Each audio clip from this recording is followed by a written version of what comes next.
Brian Burns traded to the Giants for a second and a fifth-round pick. And that fifth-round pick is next year, by the way. Next year. The voice you just heard, Dennis Cox. I'm Tim Donnelly. This is The Drive with Tim Donnelly on 99.9 The Fan. The Panthers have traded Brian Burns, which means they've traded Christian McCaffrey, DJ Moore, Brian Burns, all former first-round picks that you'd consider hits. Right? In a league where first-round picks are not guaranteed to be successful, they had 3 of them, hits, all traded while under 26 years. 26 years old or younger. You can't blame Dave Canales and Dan Morgan for DJ Moore and Christian McCaffrey, but this Brian Burns trade is on them. The return, how much you got back for Brian Burns, is on them. Now, I'm not expecting them to get the 2 firsts and another pick that were reportedly offered from the Rams a year and a half ago, but you needed to get a first. You needed to get a first. You needed to get. I would have settled for 2 2s. Maybe a 2 and a 3. All right. I would have reluctantly accepted a 2 and a 3. I would have gone, okay, if that's the best you. I know this is not the best they could do. I know there's not. Let's open up the phone line, see your reactions a little bit to the Brian Burns trade. Heister Automotive Group hotline, 919-860-5326. Doug from Raleigh, our first caller. Again, 919-860-5326. Doug, thank you for calling in. What do you have to say about the Burns trade?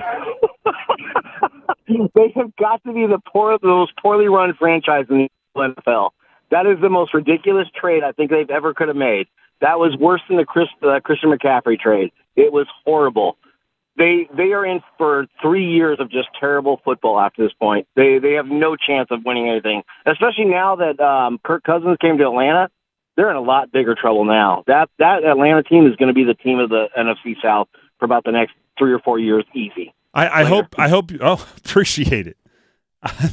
Do you know what was my favorite part about that call from Doug? It was all energy. The staged laugh to start it off. Yeah. Right? Like the beginning of the movie scene where they're like, everybody just be laughing when the main character walks in. Ha ha ha ha ha ha. I'm sorry, what'd you say? This is terrible. I'm not that over, but I'm right there with them. Me and Doug are living in the same neighborhood. Mm-hmm. We might not be next door neighbors, but we're in the same development. We're in the same school district.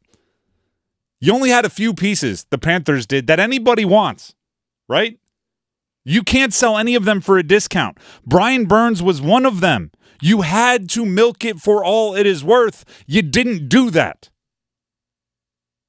Let's hear what Adam Schefter has to say about the deal Burns got from the Giants, which is lucrative.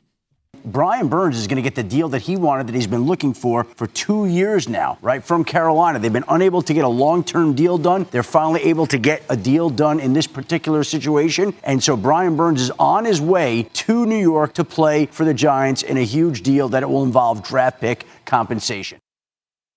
Money, money, money, money, money. Do you know what's the funny part about it?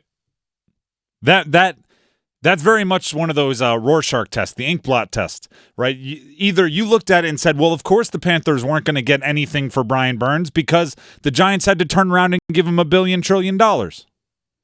Or you can look at it and say, the Giants valued him as the second most valuable edge rusher in the league and say, how in the world did you only get a second and a fifth for the second highest paid edge rusher in the league?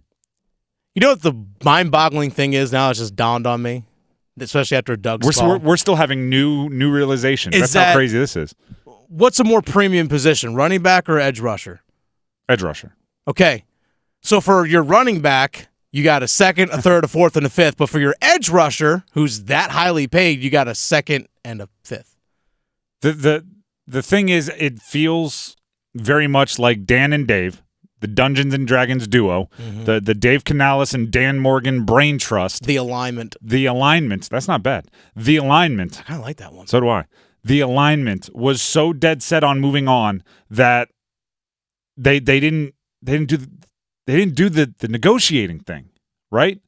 I used this example earlier. I woke up today. Calvin Ridley still hasn't been signed, right? He's a free agent.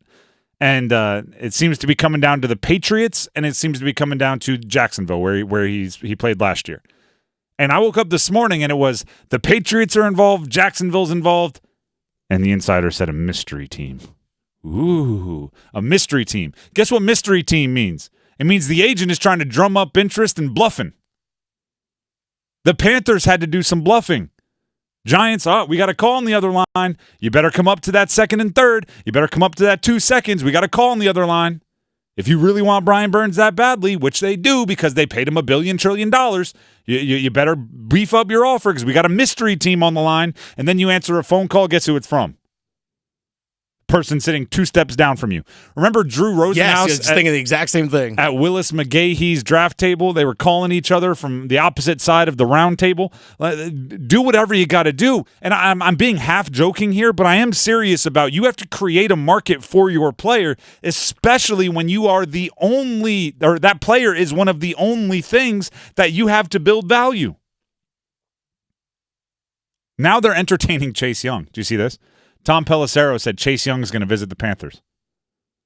Cool. Now, it's not 1-for-1 because he's not going to be as expensive. But what are we doing here? Right? When I say what are we doing here, I'm saying go watch Chase Young's tape. There's an effort problem. Brian Burns, right? You can't speak out of both sides of your mouth, right? You can't say, he's a Panther. He's done everything right. He's a dog, which is we've heard from Dan Morgan and Dave Canales, right? Mm-hmm. Now his future is up in the air, but he's this, he's that, he's this. Everything that you say you want in a team, and then go, but we took the first and whatever offer we could get for him, a second and a fifth. You can't speak out of both sides of your mouth and then entertain Chase Young, who is not a play every play to the whistle guy. Physically gifted, but you can go find the film. There's a couple loafs on his resume. Yeah, there's a reason why the Washington Commanders did not pick up his fifth-year option and then traded him away for a late third-round compensatory pick. This is the first time I'm looking at Dave Canales and Dan Morgan and saying you need to do better.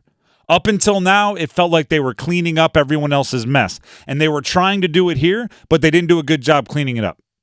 It's the first time I'm looking at them. Now, I mean, are we giving them strikes? All right, this is like a foul tip strike one. It's not the end of the world, but you're behind in the count. Do better.